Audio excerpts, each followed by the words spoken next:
Assalamualaikum warahmatullahi wabarakatuh.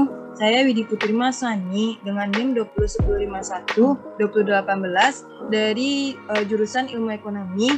Pada kesempatan kali ini saya akan menjelaskan soal nomor 4 dari UTS Ekonomi Perencanaan. Soalnya yaitu perhatikan dua buah grafik di bawah ini. Apa perbedaan mendasar dari kedua grafik di atas dan apa kaitannya dengan perencanaan pembangunan? Jadi grafik A menjelaskan teknik padat karya dengan jumlah modal yang sama diberikan dan lebih banyak jumlah tenaga kerja yang digunakan untuk tujuan output. Output yang lebih tinggi diperoleh. Dalam perencanaan pembangunan dengan teknik padat karya dapat dilakukan untuk menangkap prospek tingkat pertumbuhan produksi dalam periode tertentu. Negara-negara berkembang yang memiliki sumber daya modal yang langka dan pasokan tenaga kerja yang melimpah dapat memperkerjakan tenaga kerja dengan upah yang lebih rendah. Dan karenanya dapat memilih untuk mempekerjakan lebih banyak unit tenaga kerja daripada menggunakan modal yang mahal untuk tujuan keluaran di bawah perencanaan pembangunan. Argumentasi yang mendukung penerapan teknik padat karya diantaranya teknik padat karya dapat mengatasi permasalahan penanganan masalah pengangguran, lalu dapat mengatasi masalah kelangkaan modal, juga dapat mengurangi biaya produksi. Pada grafik B menjelaskan teknik padat modal, yang mana lebih banyak modal yang dimanfaatkan atau unit tenaga kerja yang lebih sedikit digunakan saat proses perencanaan pembangunan. Ini menyeratkan penggunaan teknologi hemat tenaga kerja dan digunakan sebagai alternatif tenaga kerja. Penggunaan modal yang lebih banyak daripada penggunaan tenaga kerja berdampak pada peningkatan tingkat output dalam perekonomian. Keunggulan dan pentingnya teknik produksi padat modal dalam perencanaan pembangunan didesak oleh sejumlah ekonom, di mana argumentasinya diantaranya untuk percepatan pertumbuhan ekonomi yang lebih pesat, lalu untuk peningkatan standar produksi, lalu mengurangi biaya produksi, juga membantu meningkatkan produktivitas tenaga kerja. Lalu soal selanjutnya yaitu, bila sebuah negara dengan tingkat pengangguran yang tinggi ingin mendorong pertumbuhan ekonominya, maka konsep perencanaan pembangunan pada grafik mana yang paling tepat diterapkan? Jelaskan. Solusi yang dapat digunakan dalam permasalahan kali ini ialah dengan menerapkan teknik padat karya, di mana teknik ini lebih sesuai dengan negara dengan tingkat pengangguran yang tinggi karena terdapat jumlah penduduk dan penawaran tenaga kerja dengan tingkat upah yang lebih murah. Prof. Nurkse menegaskan penerapan teknik padat karya di negara-negara tersebut karena pasokan tenaga kerja lebih besar dibandingkan dengan modal yang tersedia untuk mengatasi masalah pengangguran. Lalu soal yang terakhir yaitu, coba saudara jelaskan beberapa bias atau ketidaktepatan yang sering terjadi dalam perencanaan pembangunan.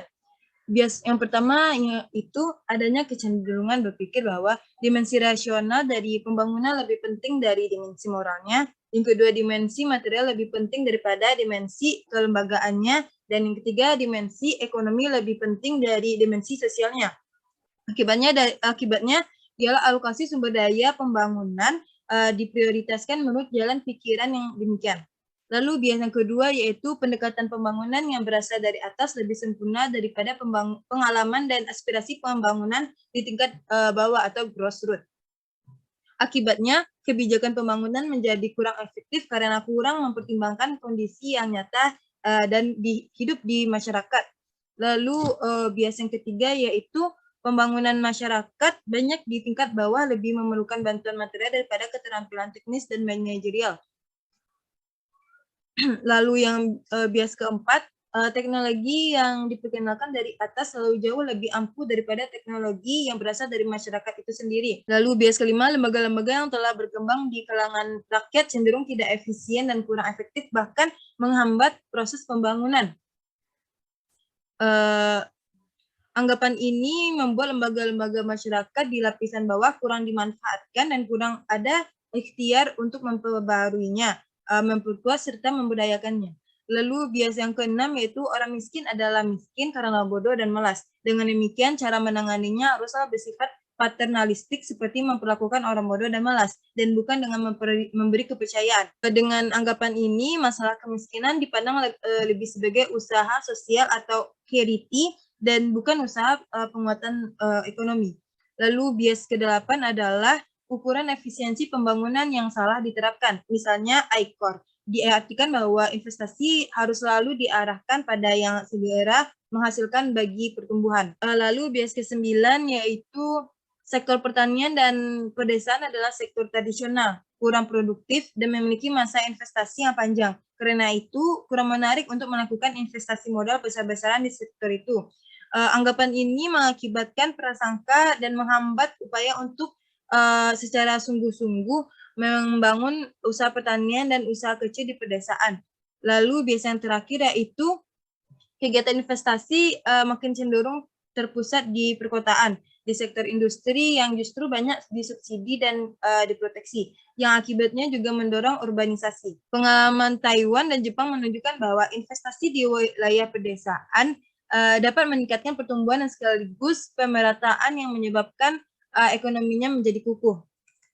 Sekian yang dapat saya jelaskan. Mohon maaf apabila ada kesalahan dan kekurangan dalam penyampaian. Saya tutup. Wassalamualaikum warahmatullahi wabarakatuh.